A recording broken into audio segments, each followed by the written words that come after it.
में अंतर देखना है खादर और बांगर। ये प्रश्न कई बार परीक्षा में पूछ चुका है, समझ रहा है कि नहीं? इसलिए खूब मन से समझो है, खुद अच्छा से समझ लो ताकि परीक्षा में क्या करेंगे, अच्छा से लिखेंगे, है ना।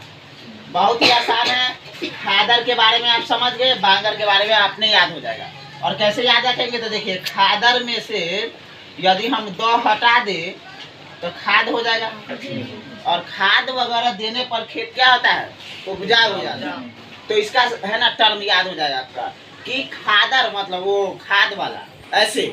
हालांकि उसमें ये नहीं कहिए कि खाद मिला रहता है, समझ में आ गया? ये समझ नहीं लेना, यहाँ पर हम याद करने के लिए एक ट्रिक के तहत समझा रहे हैं, है ना। ज्यादा दिन के बाद आपको कंफ्यूजन हो जाएगा कि खादर उपजाऊ होता है कि बांगर उपजाऊ होता है। नहीं, आप बांगर को कैसे अलग कर सकते हैं तो देखिए, कई बार कोनो आदमी काम करिएगा ये ऐसे करने के लिए कर देगा, वो ना तो आदमी खिसिया जाता, कहता है बेवकूफ है, बागर है, नहीं समझता। तो समझिएगा बांगर, जब ये बांगर को बागर कहिएगा मतलब कि वो अच्छा नहीं है, समझ में आ गया? तो कोई भी डाउट नहीं होगा, डाउट नहीं बनेगा।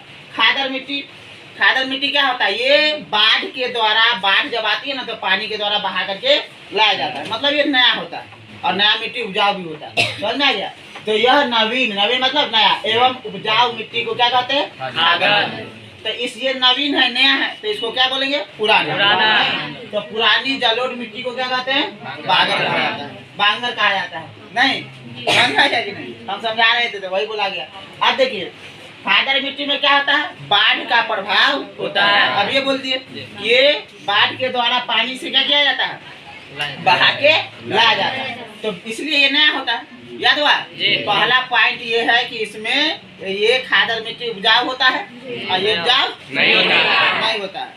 इसमें बाढ़ का प्रभाव होता है, इसमें बाढ़ का प्रभाव नहीं होता है। इसका क्षेत्र ये पाया किधर जाता है, तो उत्तरी बिहार और गंगा के मैदानी भाग में, और ये महाराष्ट्र और पंजाब, महाराष्ट्र और पंजाब इंडिया के मैप में समझाए थे। महाराष्ट्र यहाँ है, पंजाब ऊपर, समझ में गया? तो ये याद करने का अच्छा तरीका है, समझना है, ज्यादा रटना नहीं है। तो अब याद करते हैं, ये खादर मिट्टी ये क्या होता है, नवीन एवं उपजाऊ, नया एवं उपजाऊ होता है। ये पुरानी जलोढ़ मिट्टी को क्या कहते हैं, बांगर। इसमें बाढ़ का प्रभाव होता है, इसमें बाढ़ का प्रभाव नहीं होता है। कैसे याद रखेंगे कि इसमें बाढ़ का प्रभाव होता है, इसमें बाढ़ का प्रभाव होता है? तो भाई नया होता है, नया मिट्टी को बहा करके बाढ़ के द्वारा लाया जाता है, बोलो ना। और ज्यादातर बाढ़ बिहार में आता है, नहीं तो उत्तरी बिहार एवं गंगा का मैदान, इसका उदाहरण इसका भैया खादर का। लेकिन ये महाराष्ट्र एवं पंजाब की भूमि इसका उदाहरण है। यानी कि पंजाब में ज्यादातर कौन मिट्टी, बांगर मिट्टी। बिहार के उत्तरी मैदान, गंगा के उत्तरी क्षेत्र में कौन सा भाग, उत्तरी क्षेत्र और गंगा का मैदान, इसका उदाहरण है किसका है, खादर मिट्टी।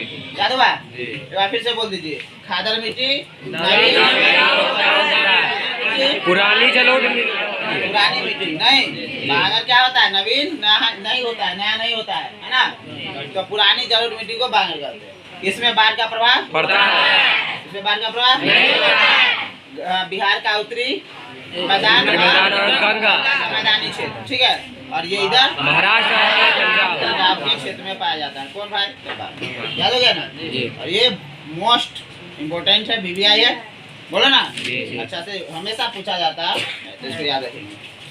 फसल चक्रण मृदा संरक्षण में किस प्रकार सहायक है? ये भी बहुत अच्छा प्रश्न है, और उसके साथ साथ जो खेती बाड़ी से जुड़े हुए लोग हैं उनके लिए काफी फायदे की चीज है ना। देखिए, जो खेती बाड़ी करता है वो ध्यान देगा इसमें, बोलो ना। या फिर कोई संबंधित आदमी होंगे खेती बाड़ी करते हुए तो उनको सलाह दे सकता है, ये बहुत अच्छा सलाह है।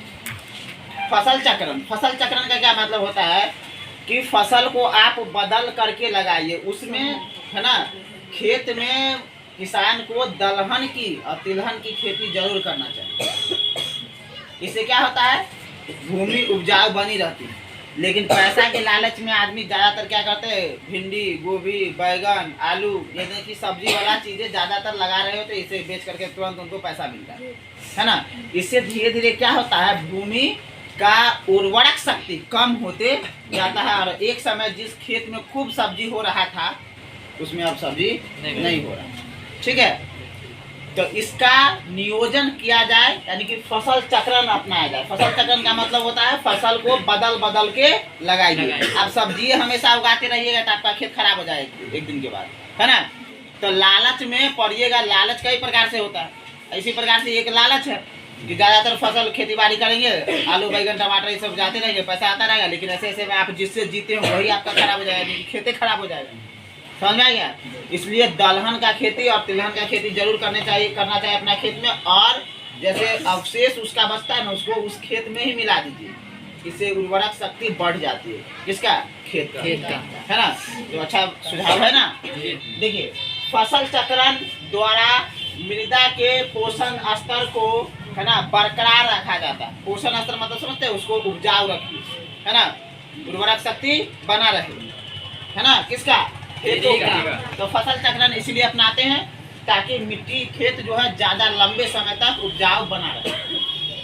जैसे लगातार बहुत आदमी होते हैं गेहूं, चावल, मक्का, आलू इत्यादि लगातार यही उगा रहे, ये लगातार उगा रहे होते नहीं, इससे उनका भूमि का उर्वरक शक्ति क्या होता है, धीरे धीरे कम होने लगता है नहीं। और उसमें सबसे ज्यादा क्या चाहिए? नाइट्रोजन। नाइट्रोजन की मात्रा कम होने लगता है, और नाइट्रोजन की मात्रा कम हुई तो फिर क्या होगा? खेत ज्यादा फसल उपजा नहीं पाएगा। ठीक है। उगाने से मृदा के पोषक तत्व में कमी हो जाती है, यानी कि लगातार गेहूं, आलू, बैगन ये सब उपजा, लगातार यही सब उगाते रहिए तो आपके खेत का जो है उर्वरक शक्ति कम है ना। तो इससे बचने के लिए क्या करना चाहिए? तो इससे बचने के लिए आप तिलहन, यानी कि जिससे हमें तेल की प्राप्ति होती है, जैसे सरसों, तीसी, दलहन, जैसे मूंग, मसूरी, पता है ना, मसूरी जिसको कहते हैं, ये सभी का खेती करना चाहिए कि नहीं करना चाहिए? बोला रे। इससे क्या होता है? उर्वरक शक्ति बनी रहती, यानी कि तिलहन एवं दलहन की खेती से पुनः प्राप्त किया जा सकता है। क्या प्राप्त किया जा सकता है? इसका पोषक तत्व। इसका पोषक तत्व। इससे नाइट्रोजन का स्थिरीकरण, यानी कि नाइट्रोजन कांस्टेंट रहता है, बना रहता है खेत में नहीं। इसीलिए फसल चक्रण से मृदा संरक्षण में मदद मिलती है। और जब मिट्टी उपजाऊ रहता है, उसमें पोषक तत्व विद्वान होते हैं, तो वो एक स्थान से दूसरे स्थान पर, है ना, जल्दी हवा के द्वारा या पानी के द्वारा नहीं बहा करके ले जाया जाता है। और मिट्टी क्या रहता है?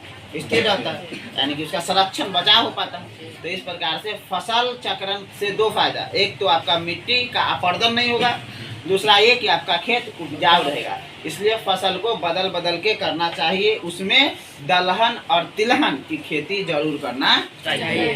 ठीक है, ये काफी इम्पोर्टेंट है, हमेशा पूछा जाता है। एक नाम है चिपको आंदोलन।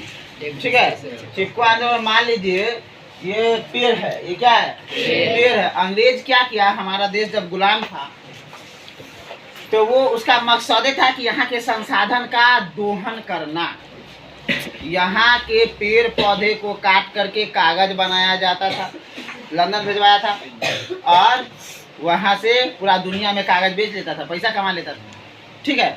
तो देखा कि भाई ऐसे करेगा तो पूरा पर्यावरण हमारे देश का क्या होगा? असंतुलित हो जाएगा, खराब हो जाएगा।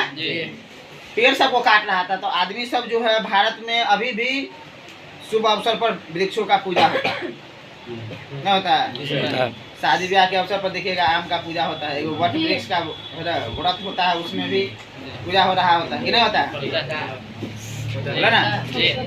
तो इस तरह से यदि हम ध्यान दें तो ये सारा हमारे कल्चर में वृक्षों को पूजने का प्रमाण मिलता है। आदिवासी सब तो पूजा हमेशा अभी करता है, क्योंकि उसी से वो सब जीता है ना। तो क्यों पूजनीय है? तो देखिए, वृक्ष से हमें क्या मिलती है? औषधियाँ मिलती है, फल फूल मिलते हैं, हवा मिलती है, जंगली जीवों को संरक्षण मिलता है, छाया मिलता है, बहुत सारा, कितना सब कुछ देता है हम सबको, फिर भी ओकरा काट देता है ना। ज़्यादा शरीर को आदमी छोड़ता नहीं। तो चिपको आंदोलन यही है, ये पर्यावरण से संबंधित है। इसमें उत्तराखंड के टिहरी गढ़वाल जिला में, है ना, सुंदर लाल बहुगुणा एक व्यक्ति था, उसका क्या नाम है? सुंदर लाल बहुगुणा। क्या नाम है? सुंदर लाल बहुगुणा। सुंदर लाल बहुगुणा। इनके नेतृत्व में ये आंदोलन चला, तो एक एक बात सुनिए। जब परीक्षा में लिखना होगा तो आप जो इस राज्य का चर्चा किए, तो उत्तराखंड के टिहरी गढ़वाल जिले में सुंदरलाल बहुगुणा के नेतृत्व में ये आंदोलन चला था। नहीं, ये इतना बात लिख दीजिएगा। फिर लिखिएगा, इस आंदोलन में पेड़ों की कटाई पर रोक लगाने के लिए या पेड़ों की कटाई को रोकने के लिए लोगों ने उस समय की सरकार से यह बात कही थी कि पेड़ को काटने से पहले हमें काटना होगा। और वो सब क्या करते थे, पेड़ से ऐसे चिपक जाते थे, है ना, कि पेड़ काटने से पहले हमें काटिए। इसीलिए इस आंदोलन का नाम पड़ा चिपको आंदोलन। कितना आसान, बोलिए। एक व्यक्ति का नाम याद रखना है, सुंदरलाल बहुगुणा। उत्तराखंड के टिहरी गढ़वाल जिला नाम याद रखेंगे, है ना, के नेतृत्व में यह आंदोलन लिखा हुआ।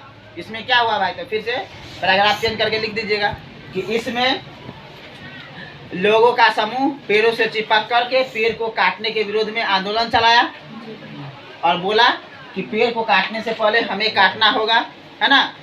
तो इसीलिए इस आंदोलन में क्या नाम हो गया, चिपको आंदोलन। समझ गए? ये भारी थोड़ी ना लिखा लगेगा तो आपको इतना भरा पड़ा लगेगा। अच्छा से समझ जाइए, अपना से बना करके परीक्षा में लिखा रहता है, यथासंभव अपने ही शब्दों में उत्तर देता है, आराम से लिख देना, है ना। रटना नहीं है, चीज़ों को समझो, समझा रहेगा, उससे रिलेटेड कोई भी बात घुमा के भी पूछेगा तो आंसर देगा, और रटेगा तो भूल जाएगा। अब बर्डन भी हुआ तो है याद रखना, याद रखना, याद रखना। अब परीक्षा आ जाएगा तो फिजिक्स, केमिस्ट्री, बाकी अन्य विषय सब रटना है, रटना है। और समझा रहिएगा तो समझे रहिएगा तो सब क्वेश्चन वो समझे समझ के अच्छे लिख दीजिए। समझ गए? तो चलिए लिखते हैं।